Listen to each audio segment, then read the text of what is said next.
Au-delà des mots et des pensées. Chapitre 4. La vérité dévoilée. Tous les livres de sagesse spirituelle que vous avez lus ont contribué à une plus grande spiritualisation de votre conscience, ou à un raffinement de la conscience, que l'on pourrait décrire comme le fait d'enlever les peaux d'un oignon.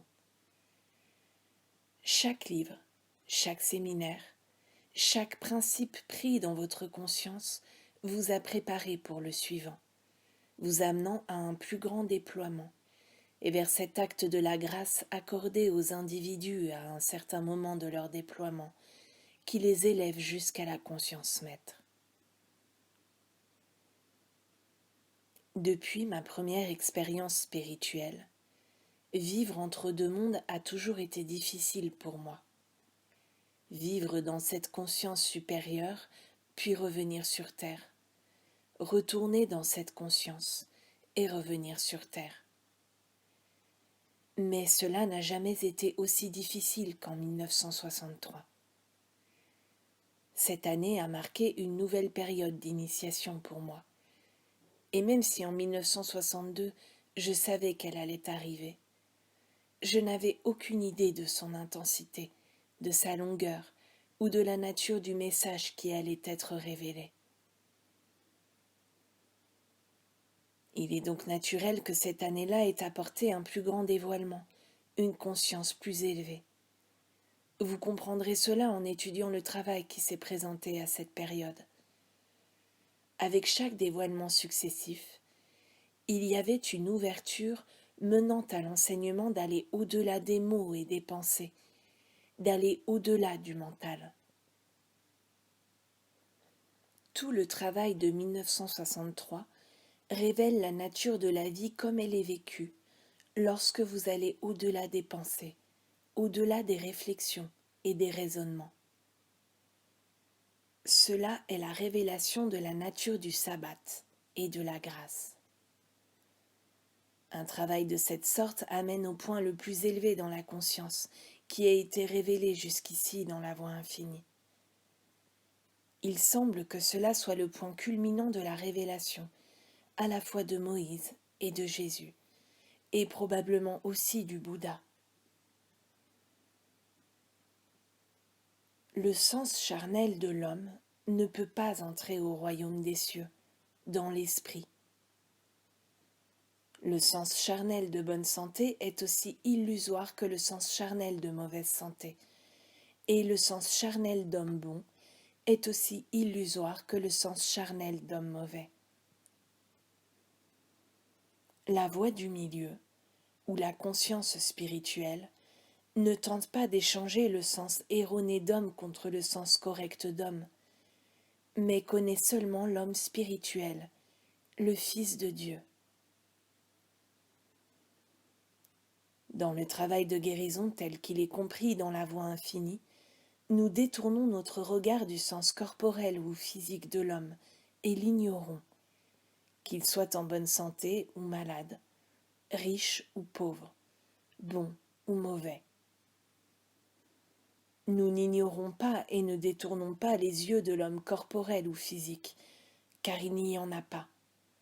Mais nous ignorons et détournons notre regard du sens physique ou corporel de l'homme. C'est le sens corporel qui est le tentateur.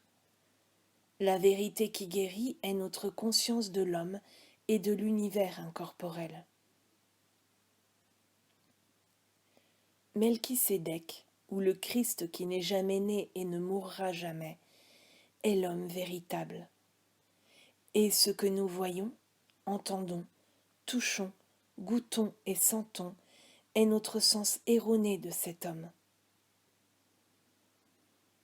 Il n'y a pas d'homme erroné, d'homme déchu ou d'homme physique, mais nous entretenons un sens erroné de l'homme.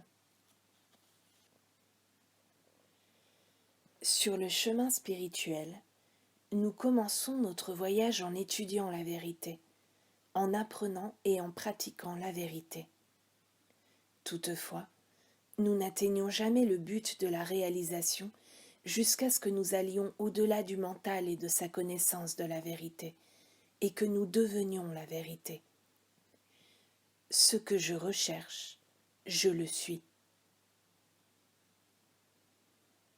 Sur la montagne, dans un état de conscience élevé, Moïse a réalisé « je suis » et est ainsi devenu « je suis ». Il est pourtant resté encore un sens de Moïse, comme le prouve le fait qu'il disait qu'il parlait lentement. La réalisation de « je suis » s'imposa toutefois, et avec cette grande illumination vint une telle altitude de conscience qu'il fut capable de conduire les Hébreux hors de l'esclavage, jusqu'à la terre promise. Si Moïse avait été capable de crucifier ou d'abandonner complètement ce qui lui restait encore de sens mortel de lui-même, il aurait pu entrer dans la terre promise ou les cieux. Mais il était retenu par un sens fini de lui-même. Jésus, cependant, non seulement connaissait la vérité, mais l'avait réalisée et était devenu la vérité. Je suis le chemin, la vérité et la vie. Pourtant, un sens de Jésus, l'homme, restait encore, car il disait « Je ne puis rien faire de moi-même. Si c'est moi qui rends témoignage de moi-même, mon témoignage n'est pas vrai. » Ce sens personnel d'identité devait être crucifié, de même qu'il doit finir par l'être chez nous tous, ou bien nous ne ferons pas l'ascension vers la terre promise, la réalisation de notre identité spirituelle.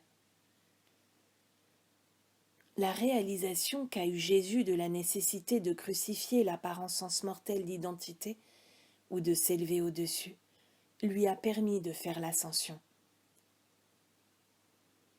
L'ascension est toujours la même chose. C'est s'élever au-dessus du mental, au-dessus de la connaissance de la vérité, jusqu'à la vérité elle-même. J'ai dit dans de nombreux séminaires, et même dans les écrits, que je ne comprenais pas la raison de la crucifixion de Jésus, pourquoi elle a eu lieu, et pourquoi il fallait qu'elle ait lieu si elle le devait. Cela était une énigme pour moi, et je l'admettais franchement. Ce n'est qu'en 1963, lorsque je suis moi-même passé par l'expérience, que la raison et la nécessité de la crucifixion de Jésus me furent révélées. Je ne sais comment le souvenir de cette expérience m'a échappé, et je n'ai pu me la rappeler consciemment que plus tard, quand me fut à nouveau révélée la scène entière où je fis l'expérience de l'ascension. Cette élévation au-dessus du mental, jusqu'à la vérité elle-même. Voici ce que je vis. Lorsque Jésus a dit « Celui qui me voit, voit celui qui m'a envoyé », il révélait qu'il avait atteint le but de « Je suis ». Je suis le chemin. Si tu me vois, tu vois Dieu, car je et Dieu sommes un. Il y a une expérience dans laquelle il a prouvé cela. Il emmena 3 disciples sur ce qui est appelé le mont de la transfiguration, c'est-à-dire de nouveau la conscience élevée. Et il leur fit voir les prophètes hébreux qui étaient supposés être morts. Mais pour sa conscience illuminée, ces prophètes n'étaient pas morts, et il prouva à ses disciples qu'ils étaient vivants, et qu'ils étaient là avec eux, dans une forme visible. Qu'il les ait rendus visibles ou qu'il ait rendu les disciples et lui-même invisibles importe peu, car c'est la même expérience. Il fit la translation. Il démontra à ses disciples la vérité qu'il prouva plus tard. Je donne ma vie afin de la reprendre. Je peux entrer dans le domaine invisible et je peux en sortir, car je suis esprit. Je suis le chemin.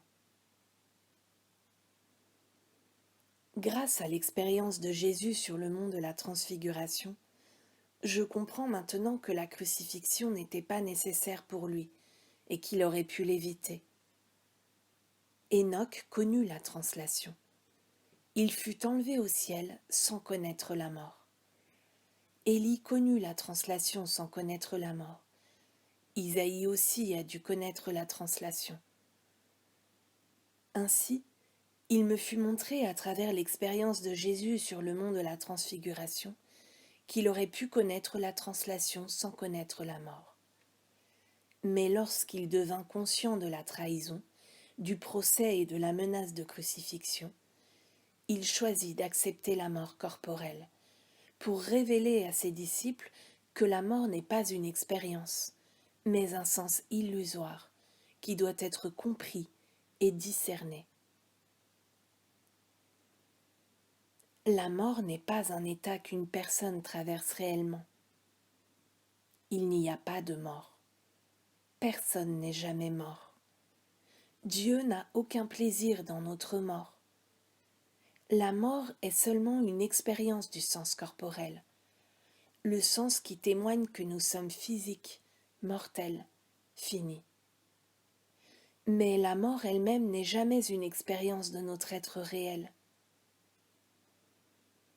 En acceptant de faire l'expérience de la mort corporelle, Jésus a révélé qu'il n'y a pas de mort, et il est apparu dans ce qui apparemment était la même forme corporelle, avec toutes ses blessures. Puis ayant atteint son but, il n'avait plus d'autre fonction ici sur terre. S'il avait maintenu sa présence, cela n'aurait fait qu'embarrasser ses disciples, Rome et probablement lui-même. Jésus fit l'ascension hors de sa forme corporelle. Il connut la translation. Cela peut être interprété comme signifiant qu'il s'éleva au-delà du mental. Il s'éleva au-delà de son propre mental, car c'est seulement dans le mental que l'on peut entretenir un sens corporel, pas dans les facultés spirituelles. Dans nos facultés de l'âme, nous sommes esprits. Nous nous voyons les uns les autres spirituellement, que nous soyons ici sur ce plan, ou que nous regardions ceux qui sont allés sur un autre plan, ou ceux qui ne sont pas encore nés. Cette révélation est la preuve du message que mon peuple doit connaître le repos. Il faut qu'il y ait un repos vis-à-vis de l'activité du mental. Il faut arrêter de s'inquiéter pour notre vie, de craindre pour notre vie, de constamment connaître la vérité pour éviter quelque expérience. Il faut qu'il y ait un sabbat. Et dans ce sabbat, nous vivons par la grâce, car alors, nous ne connaissons pas la vérité, mais la vérité se révèle à nous, et nous devenons la vérité. Ce n'est pas une activité du mental, c'est l'âme qui se révèle. Lorsque vous arrivez là où, au lieu de chercher une vérité et de vous y accrocher en lisant et en étudiant fiévreusement, vous pouvez vous détendre et vous reposer dans la vérité, sans vous inquiéter, sans parler ou penser. Vous pouvez être consciemment conscient et vous comprenez ce que veut dire « l'homme ne vit pas de pain seulement, mais de toute parole qui sort de la bouche de Dieu ». Vous découvrez alors que chaque mot, chaque sentiment, chaque émotion et chaque pensée qui viennent à vous, des profondeurs de votre intériorité, sont ce par quoi vous vivez maintenant. L'esprit au-dedans guide.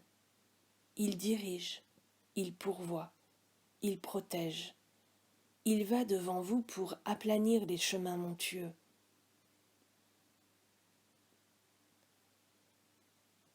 Notre but ultime doit être de vivre en Dieu, par Dieu et en tant que Dieu.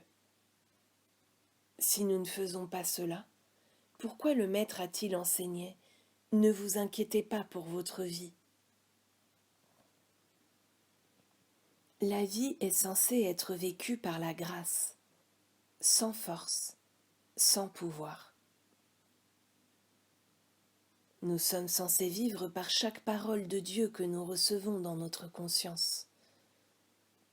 Dans la voie infinie, les étudiants sont nourris des paroles de Dieu qui ont été révélées par les prophètes, les saints et les visionnaires.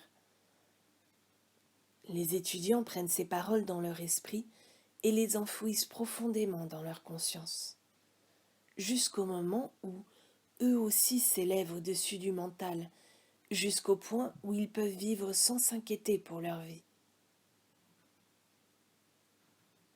Soyez réceptifs à la petite voix tranquille, car Dieu n'est pas dans la tempête. Dieu n'est pas dans vos problèmes. Dieu n'est pas dans votre activité mentale. Dieu n'est pas dans les livres. Dieu est dans la petite voix tranquille. Pour entendre cette voix, pour recevoir ses messages et pour goûter à sa grâce, il faut vraiment vivre intérieurement dans la paix et la tranquillité. Il y a toujours suffisamment de grâce de Dieu pour le moment présent. Par conséquent, il nous suffit d'être tranquille dans cet instant présent, afin de recevoir suffisamment de grâce, mais seulement pour cet instant présent. L'enseignement de la voie infinie est que le but vers lequel nous tendons est de parvenir à la réalisation que ce que je cherche, je le suis. Le but est de s'élever au-dessus du mental. Je n'ai pas inventé ou créé personnellement ce message, je l'ai reçu. Il a toujours été reçu en écoutant, parfois dans des moments de méditation profonde, parfois dans des périodes d'initiation, parfois sur l'estrade, pendant que je donnais des conférences ou des séminaires, mais toujours pendant que j'étais dans un état de réceptivité. Cet état de réceptivité a été ma manne cachée. C'est ce qui a produit tout ce qui apparaît en tant que ce message et qui a fait voyager ce message autour du monde. De même que vous avez appris à travailler dur et longtemps avec les principes de la voie infinie, de même, vous devez apprendre à arrêter de le faire de temps à autre, parfois pendant 1 ou 2 jours, et vous dire à vous-même, ne fais pas confiance à ton mental, repose-toi en Dieu. Lorsque ces principes sont incarnés en vous, votre âme commence à vous nourrir. Mais tant que vous n'avez pas vraiment cette manne cachée, continuez à travailler avec tous les principes qui sont soulignés dans chaque page des écrits, mais pas 8 heures par jour. Prenez du temps pour travailler au jardin, lire un bon livre sérieux ou peut-être un roman divertissant. Ne pensez jamais que la voie infinie essaie de vous enseigner à mentaliser. L'activité mentale n'est nécessaire que lorsque vous apprenez la vérité, que vous nourrissez votre conscience de la lettre de vérité. Nous ne voulons pas que les étudiants de la voie infinie vivent d'affirmation ou de négation, parce que cela n'est pas vivre par la grâce de Dieu. Invitez l'âme. Votre âme veille sur vous, que vous soyez assis, que vous marchiez ou dormiez. Détendez-vous en elle, sans mots et sans pensée.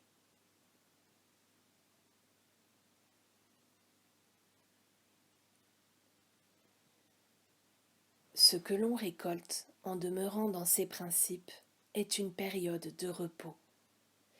Et cela est le vrai sens du sabbat. Le sabbat que Moïse a ordonné aux Hébreux de respecter était une période de repos éternel. Travaillez 6 jours, oui, travaillez à connaître ces principes. Mais après les 6 jours de travail, vous arrivez à un lieu de sabbat, ce qui signifie que pour le restant de vos jours, vous vivez par la grâce de Dieu, par mon esprit. Finalement, vous arrivez là où vous réalisez que je est Dieu et que la parole qu'il vous transmet est votre pain, votre nourriture, votre vin et votre eau. Lorsque vous avez atteint la tranquillité et la confiance, vous pouvez être sûr que vous êtes entré dans le sabbat.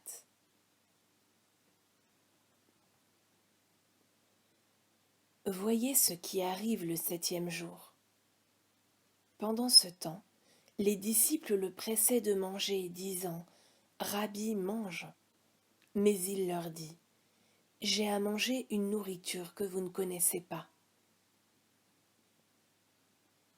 Il leur disait de ne pas sortir chercher de la nourriture, mais de se reposer dans le sabbat de « j'ai », sans mots, sans pensée, sans force et sans pouvoir. Étudiants qui êtes prêts pour le sabbat, vous devez vous y préparer en apprenant à vous reposer dans cette réalisation. Que mon âme prenne les rênes au lieu de mon mental. Alors, chaque fois que vous irez à l'intérieur, quelque chose de nouveau se présentera. Dans la conscience du sabbat, vous n'avez pas besoin de sortir chercher de la nourriture, car vous l'avez. De quel droit ? Par votre reconnaissance que vous et le Père êtes un. Pendant 6 jours, vous avez travaillé à étudier et vous entraîner. Et souvenez-vous que ces 6 jours sont pour la plupart d'entre vous de nombreuses années. Mais il vient un temps de repos pour mon peuple. Il vient un sabbat. C'est le moment où vous arrêtez tout votre combat métaphysique, où vous vous détendez et laissez la grâce vivre votre vie. Lorsque vous arrivez au 6e jour de votre pratique, vous n'avez plus qu'à sourire. Je n'ai pas besoin de prier pour quoi que ce soit, j'ai déjà la manne cachée que le monde ne connaît pas. Voyez-vous comment l'enseignement est voilé dans la Bible et comme il faut une conscience transcendantale pour le dévoiler ? Ce ne sont pas les mystiques qui l'ont caché, ce sont les mots qui le cachent. Les quelques étudiants qui ont écouté et étudié avec leur oreille intérieure entrent sûrement à présent dans cette période du sabbat, où ils ressentent en eux-mêmes « Je ne connais pas la vérité. Je ne peux pas vivre des citations d'hier. La seule vérité que je connaisse est celle qui se présente aujourd'hui. En ce qui me concerne, je vis dans la période d'inconnaissance, dans laquelle je vais chaque jour à l'intérieur pour recevoir la manne de ce jour, pour écouter ta voix. »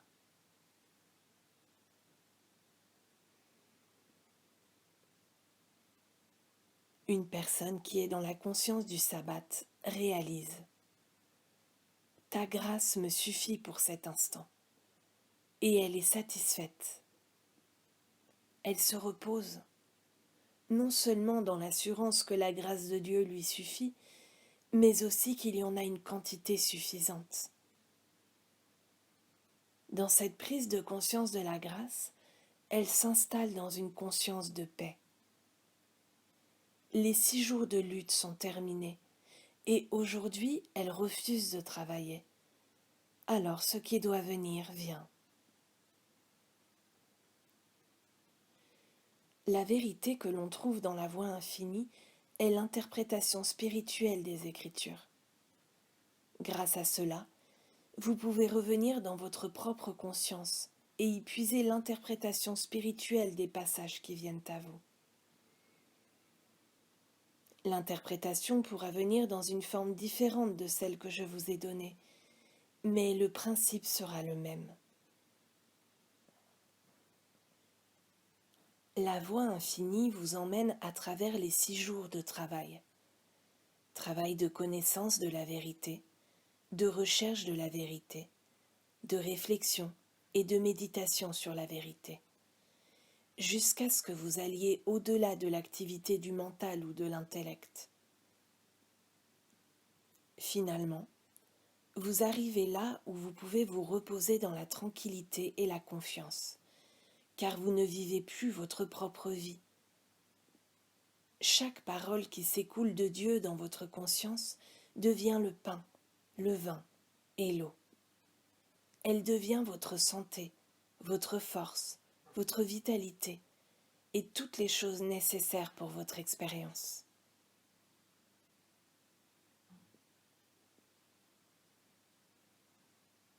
Nous ne sommes sur terre que pour une seule raison, celle de manifester la gloire de Dieu et non pas la nôtre.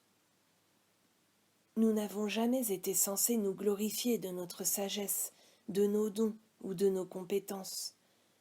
Nous sommes plutôt censés reconnaître que ce qui apparaît comme tel au monde ne nous appartient pas, mais appartient à Dieu. Ma doctrine n'est pas de moi, mais de celui qui m'a envoyé. Ainsi, de la même façon, tout ce qu'a le Père est à moi, et je manifeste la gloire de Dieu, pas la mienne. Dans le message de la voix infinie, je prononce le message de Dieu, pas le mien. Tout ce qui se manifeste en tant que prospérité et succès de la voie infinie n'est pas ma prospérité ou mon succès, mais sa gloire, sa grâce. Jusqu'à cette année, je n'ai jamais parlé ouvertement de mes propres expériences spirituelles, de mes initiations ou de mes contacts avec l'infini invisible, car je sais qu'en Occident, nous ne sommes pas préparés à comprendre de telles choses.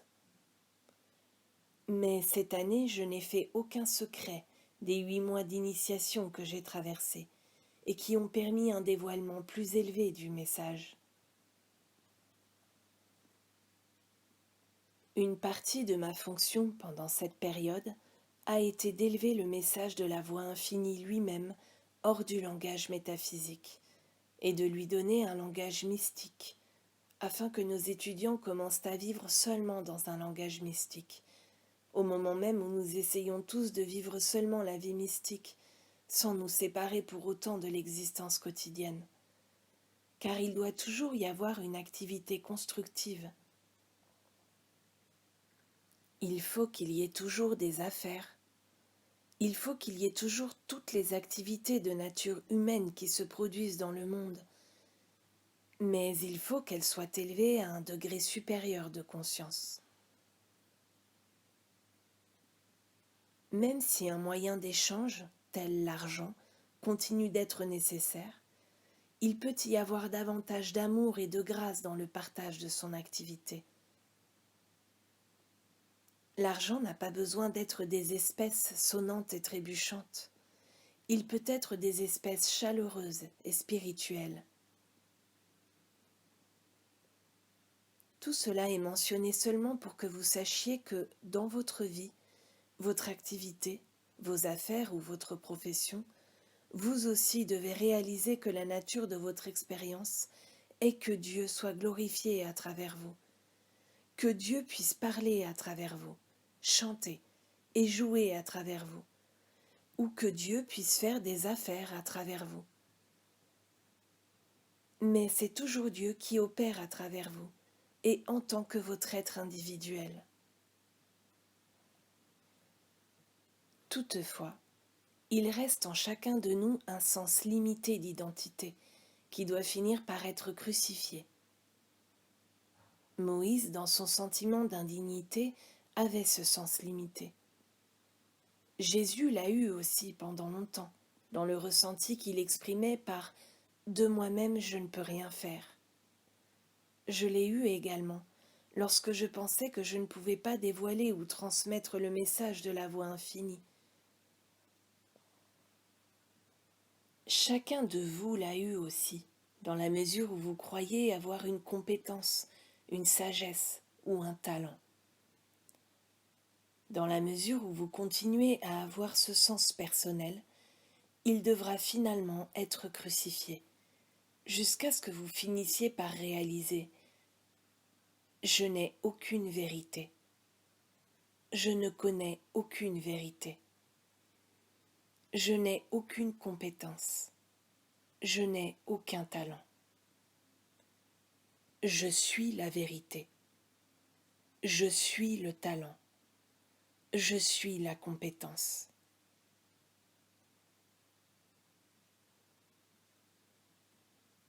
À ce moment-là, l'humain meurt. L'état Christ naît et se révèle dans toute son ampleur, et l'ascension ou la transition peut avoir lieu.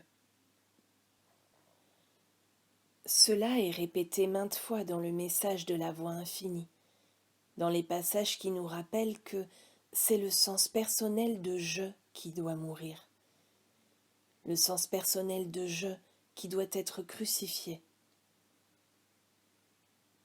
Toute notre étude, toute notre connaissance de la vérité, tout notre ministère de guérison doit finir par nous amener à la période du sabbat ou de la grâce, qui est l'abandon total et complet de l'identité personnelle, pour que Dieu puisse vivre sur terre comme au ciel. Il n'y a plus alors un homme au ciel et un homme sur terre. L'homme qui est descendu et l'homme qui est monté sont un et le même. Les deux sont devenus un. Il n'y a plus un royaume des cieux et un royaume sur terre, mais le royaume des cieux est rendu visible sur terre, dans l'unicité, dans la réalisation que je, Dieu, est la conscience individuelle, la mienne et la vôtre. Je me tourne au dedans pour que je, Dieu, puisse se révéler à travers le Verbe à je, Joël, aussi longtemps qu'il reste un je, Dieu, et un je, Joël. Quand je, Dieu, et je, Joël, peuvent s'asseoir sur la même chaise et communier l'un avec l'autre, cela se rapproche très près de l'unicité. Mais cela n'est pas aussi près que le jour où je monterai vers le Père et deviendrai ainsi le Père. Les étudiants qui réalisent que la voix infinie est la révélation de Dieu lui-même apparaissant sur terre comprendront bien sûr que le but de cette révélation est qu'ils aillent et fassent de même, car si je ne m'en vais pas, le Consolateur ne viendra pas vers vous. Si vous persistez à penser que cela est la démonstration de Moïse, d'Isaïe, de Jésus, de Jean, de Paul, de Joël ou de qui que ce soit d'autre, vous passerez à côté de la vérité que chacun d'eux a démontrée afin de révéler la nature universelle de la vérité. Ce qui remet toujours le voile sur la vérité que je suis ce que je suis est que ceux qui n'ont pas encore atteint la réalisation spirituelle, ceux qui n'ont pas encore eu une prise de conscience spirituelle ou la démonstration de leur identité spirituelle, aiment tant le message que, voulant bien faire, ils essayent de le répandre à travers le monde alors qu'ils ne l'ont pas. Le message se perd alors, car la vérité ne peut être révélée que par la vérité, pas par un être humain. La vérité ne peut être révélée que par les facultés de l'âme, et non par le mental. Chaque fois que des personnes bien intentionnées se mettent à enseigner la vérité à travers le mental, elles préparent une génération à une nouvelle période d'absence de Dieu sur terre. C'est toujours celui qui veut bien faire qui se met au travers de la démonstration spirituelle. Celui qui veut bien faire ou l'égoïste.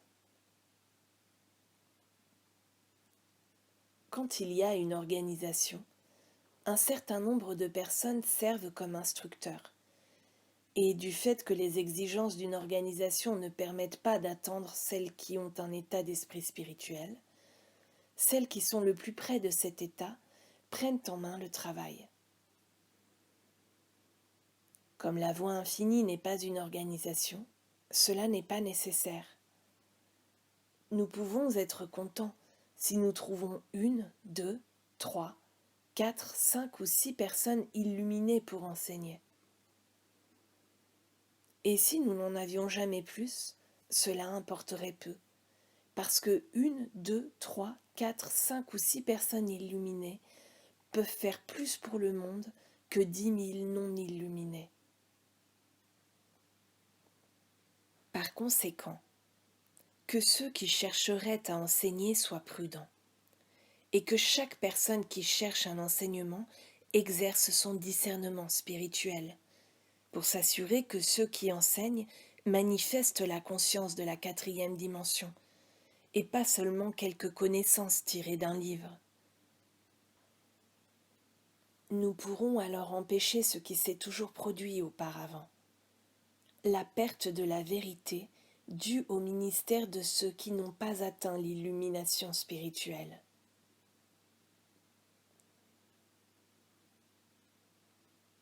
Souvenez-vous que s'élever au-delà du mental, au-delà des mots et des pensées, ne supprime pas le mental, les mots et les pensées, mais élimine assurément le fait de vivre par eux.